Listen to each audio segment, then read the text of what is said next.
Just want to do a short demo on the installation for the Cyber Assassin hilts, as well as somewhat of a quick rundown through the features of the board itself. So we have the hilt here with your tri-cree LED module in there, scavenged from some of my spare parts. We have the LED switch up here with a green LED ring, and then I have a USB-C port over here with a printed cover over it. So I'm turning it on, hold the button down for a few seconds, like so, and then you can either press the button to turn it on,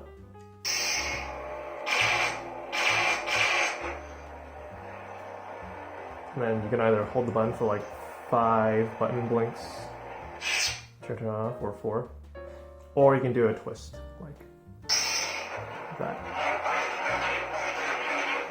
and then twist to turn it off. I'm going to quickly put a blade in just to show some of the features.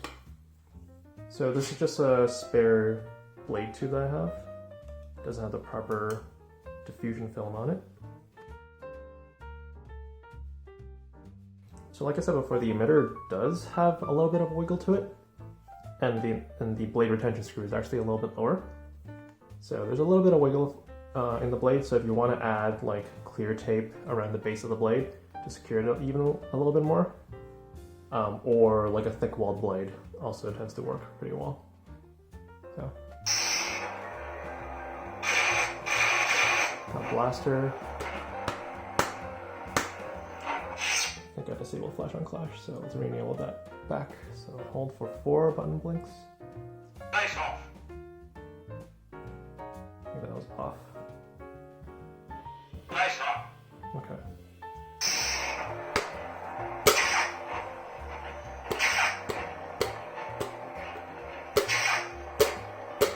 It's just a pretty hard clash. Like that.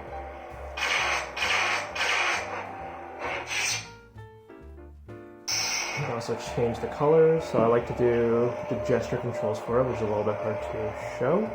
I basically hold the button, facing it down, and then twist the saber.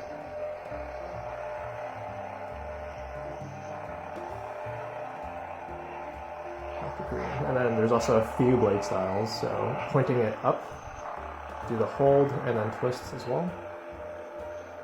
Got your somewhat of a dim blade. And then there's the ghost, where it's off initially, but then when you move it, it turns on. And then back to stable. So you can also change to sound font, so if you have the blade pointed up, you hold the button and then twist. Tell me, is this training? I am told it is Star Killer. And then there's also 3 background music options. If you point it parallel or down, hold the button while it's off and then twist.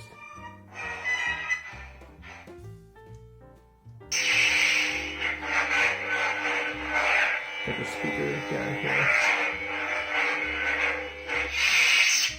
So let me take the blade out and then go through the install itself.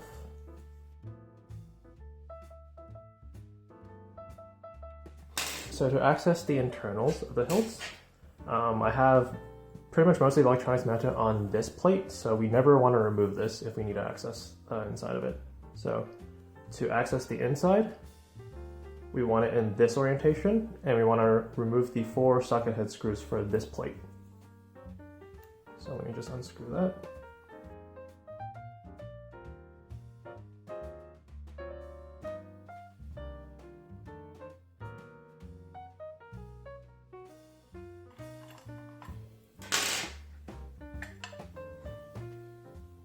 So now that we finally have the plate off, here are the internals of the hilts. I'm just going to turn this off for now. Hold it for like 5 seconds to turn it off. Okay. So down here we have the holder for the battery. So basically what I did is the other plate has kind of these slots. This one has a slot for the battery holder. The other side also has a slot for the board holder. So what I actually did was basically just print out an adapter that kind of clips in place press fit, so it can't actually come out, or that doesn't come out too easily. We have the battery holder over here. We have the 28mm speaker, which the hilt itself actually already has a cutout for the speaker holder, so I just reused that. But I did have to be careful because the two kind of like, not sure if you can see, but like two solder kind of joints there. It's very easy for it to touch the hilt wall, and you don't want to do that. So I just rearranged it and then glued down the rim of the speaker onto basically this groove over here. So once that's secured in place, you don't have to remove that. We have the ECO RGB board down there, also clipped in place with using the board holder slot. We have the USB-C circuit board over here. So I printed a cover over here and then did a rub and buff pass on it. That is wedged into the switch hole. And to prevent the board from kind of shifting out of its position whenever you insert the USB-C cable, I printed this block here. So basically this takes up the entire width of this section, which prevents this USB-C circuit board from ever moving. So that's just kind of wedged in place. And then we have our 12mm switch over there. And then routing the wires all the way up through there, we have our tri-cree RGB LED module with red, it's probably blue over there, and green. So if you want to remove the battery, I would say, oops, it's kind of hard with gloves, but I would say from the positive side, use your fingernail and just try and get it out. I can't get it out right now with gloves, but basically the battery holder has the spring side over here, which is the negative, and then we have the positive side, which is the kind of flat side. You want to make sure that you don't reverse the polarity on that. So the spring side towards the flat side of the battery, that's a negative, and the battery has kind of like a button top on it that goes towards the positive. The battery holder itself, I also marked the negative over here as well as positive. So let's see if I can get it out. There we go. So like that. Spring, flat side. Not sure if you can see it on camera, but the negative is probably hidden underneath the spring, as well as marked for the positive there. So I'm going to include this battery in here. You don't actually need to remove it unless you want to, because we have the USB-C here to recharge the saber. So I'll put that back in. Yep, so that's the install. If you have any questions, feel free to let me know.